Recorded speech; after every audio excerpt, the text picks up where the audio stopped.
Hello student, last લેક્ચરમાં આપણે સ્વાધ્યાય 9.1 વિશે જોયું હતું. હવે આપણે જોઈએ પ્રમેય છે જે 9.1 જોઈ ગયા એ જ રીતનો છે અને આ પ્રમેય છે 9.1 એક જોયો. હવે આ છે 9.2. ચલો, એક જ પાયા અથવા સમાન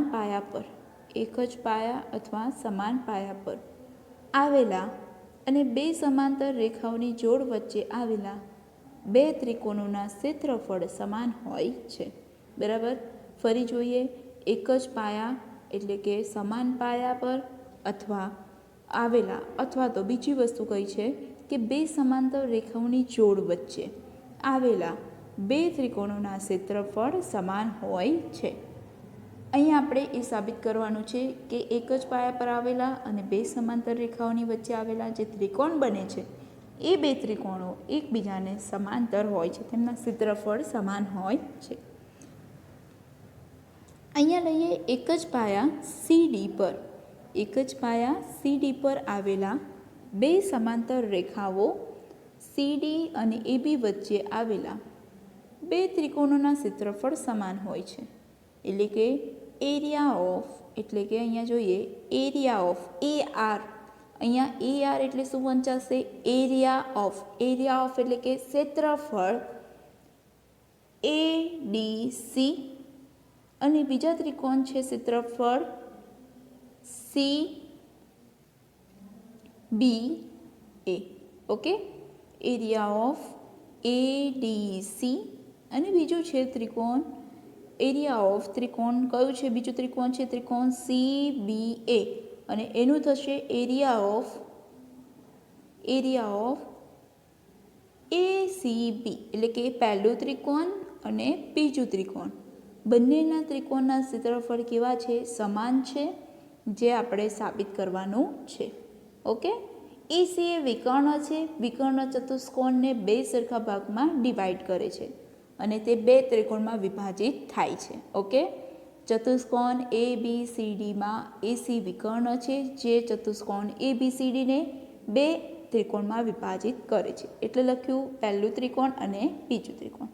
હવે મારે આનો એરિયા પહેલા ત્રિકોણ માટે મારે લખવું હોય તો હું શું લખું કે એરિયા ઓફ ત્રિકોણ, અથવા તો તમે અહીંયા એરિયા ઓફ, પણ આપણે અહીંયા એરિયા ઓફનો જ યુઝ કરવાનો છે, ત્યાં આપણે ત્રિકોણ નથી વાપરવાનું. બરાબર. એરિયા ઓફ એટલે કે તેનું ક્ષેત્રફળ થશે. ઓકે, એરિયા ઓફ પહેલા ત્રિકોણ માટે લખું છું એરિયા ઓફ ACADC બરાબર શું થશે? તો કે આખા ચતુષ્કોણનું અડધું. તો કે આ ત્રિકોણનું માપ પહેલા ત્રિકોણનું માપ કેટલું થશે? તો કે ચતુષ્કોણ ABCDના ક્ષેત્રફળ કરતાં અડધું. એટલે લખ્યું એરિયા ઓફ ADC બરાબર 1 એરિયા ઓફ ABCD. એટલે કે જેટલું ક્ષેત્રફળ આનું છે એવું જ બીજા માટે પણ લખી શકાય. એટલે કે આવું લખી શકાય. જુઓ તો એરિયા ઓફ ADC બરાબર કેટલું થયું? તો કે 1/2 એરિયા ઓફ ABCD. સેમ મારે એરિયા ઓફ બીજા ત્રિકોણ માટે લખવું હોય આની માટે તો કે એરિયા ઓફ CBA બરાબર કેટલું થશે? તો કે 1/2 એરિયા ઓફ ABCD જેટલું થશે. ઓકે, આમ આપણે જોયું કે સમીકરણ 1 અને 2 પરથી આપણે જોઈએ બંનેને સરખાઈ દઈએ તો શું આવશે? તો કે બંનેને સરખાઈએ તો 2 એરિયા ઓફ ADC 2, આ 2 જે ભાગાકારમાં હતો એને આપણે ગુણાકારમાં લઈ શકીએ તો થઈ જશે 2 એરિયા ઓફ ADC બરાબર એરિયા ઓફ ABCD. સેમ મારે બીજા માટે પણ લખવું હોય તો પણ લખી શકાય કે 2 એરિયા ઓફ, આ જે 2 ભાગાકારમાં હતો એને ગુણાકારમાં લઈ ગયા એટલે થશે 2 એરિયા ઓફ CBA બરાબર એરિયા ઓફ ABCD. એટલે કે છે કે આનો મતલબ એવો થશે કે જ્યારે જો બે આકૃતિઓ એક સમાન પાયા પર અને બે સમાંતર રેખાઓ વચ્ચે આવેલી હોય તો તેમના ક્ષેત્રફળ સમાન થાય છે. ઓકે, આપણે જોયો પ્રમેય જોયો 9.2. હવે આપણે આગળ જોઈએ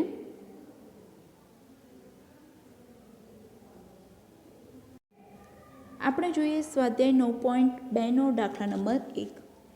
આકૃતિ ABCD એક સમાંતર બાજુ ચતુષ્કોણ છે. સમાંતર બાજુ ચતુષ્કોણમાં સામસામેની બાજુઓ કેવી હોય? સરખી હોય છે. AE લંબ DC. AE એ વેધ છે કોનો? તો કે AE એ વેધ છે DCનો. અને AB બરાબર, ABનું માપ આપેલું છે તમને કેટલું? 16.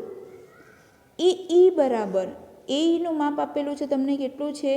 તો કે A થી Eનું માપ છે 8. ઓકે, ફરી લખું છું, જુઓ.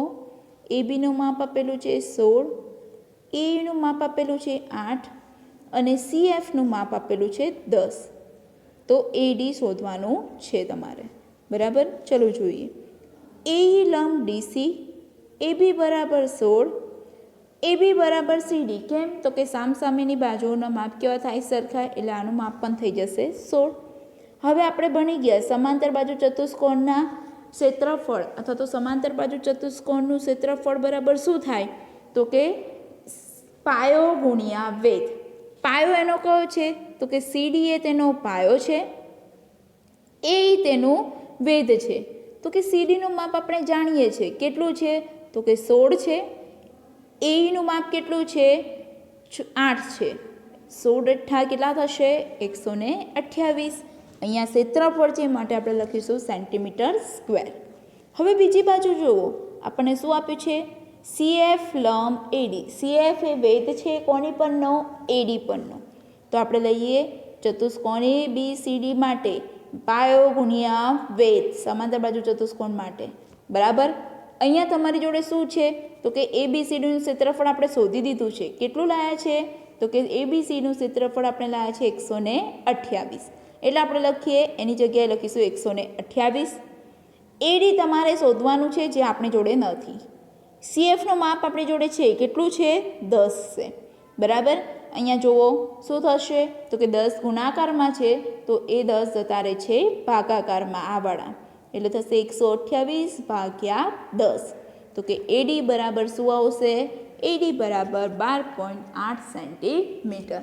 ઓકે, આ આપણે જોયું કે એક પાયાનું માપ આપેલું હતું અને બે વેધના માપ આપેલા હતા અને બીજી બાજુ જે છે આપણે શોધવાની હતી. એટલે આપણે શું કર્યું? સૌપ્રથમ તો આપણે ચતુષ્કોણ ABCDનું ક્ષેત્રફળ શોધી દીધું અને ત્યારબાદ એ ક્ષેત્રફળની કિંમત મૂકીને આપણે બીજી બાજુનું માપ શોધ્યું. પણ હવે જો પાયો અને વેધ, જો ચતુષ્કોણ માટે બંને પાયા અને વેધના માપ આપેલા હોય તો આપણે બંનેને સરખાઈ દઈએ તો સીધો આપણને આન્સર મળી જાય છે. ઓકે, હવે આગળ જોઈએ. અહીંયા જુઓ, પહેલો દાખલા નંબર 2 છે. જો EFGH એ અનુક્રમે સમાંતર બાજુ ચતુષ્કોણ ABCDની બાજુઓના મધ્ય બિંદુઓ હોય તો સાબિત કરો કે જે અંદરનો ચતુષ્કોણ છે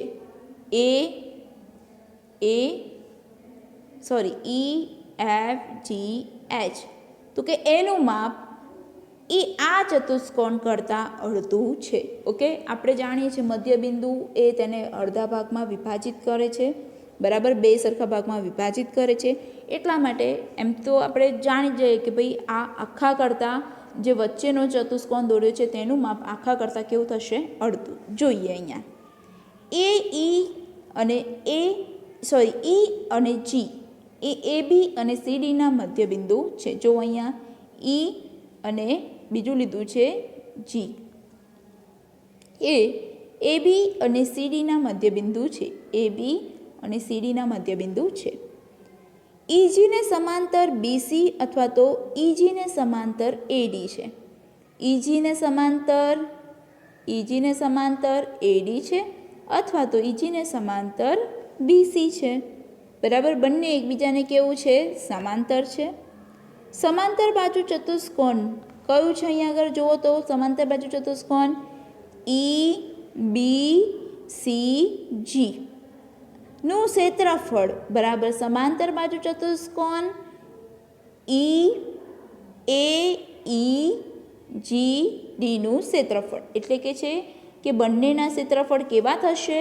તો કે આ પહેલો ચતુષ્કોણ ને આ બીજો ચતુષ્કોણ બંનેના ક્ષેત્રફળ એકબીજાને સમાંતર થશે. એટલે મેં લખી દીધું કે સમાંતર બાજુ ચતુષ્કોણ EBCGનું ક્ષેત્રફળ બરાબર સમાંતર બાજુ ચતુષ્કોણ AEGDનું ક્ષેત્રફળ બરાબર કેટલું થશે? તો કે આખા ચતુષ્કોણ કરતાં અડધું, એટલે કે 1/2 ABCDનું ક્ષેત્રફળ. ઓકે, તો કે એ બંનેનું માપ કેવું થશે? તો કે આ બંનેનું માપ એ આખા ચતુષ્કોણ કરતાં અડધું થશે. ઓકે, હવે આગળ જોઈએ. હવે લઈ લો, હવે ત્રિકોણ છે EFG અને સમાંતર બાજુ ચતુષ્કોણ EBCG એ સમાન પાયા પર EG પર અને બે સમાંતર રેખાઓ EG અને BCની વચ્ચે આવેલ છે. જો અહીંયા ચતુષ્કોણ ત્રિકોણ કયો છે? EFG. ઓકે, અને સમાંતર બાજુ ચતુષ્કોણ EBCG. ઓકે, બંને એક સમાન પાયા EG પર આવેલો છે. સમાન પાયો કયો છે? EG. આ તેમનો સમાન પાયો છે. બે સમાંતર રેખાઓ કઈ છે? તો કે EG અને BC બંને સમાંતર રેખાઓ છે.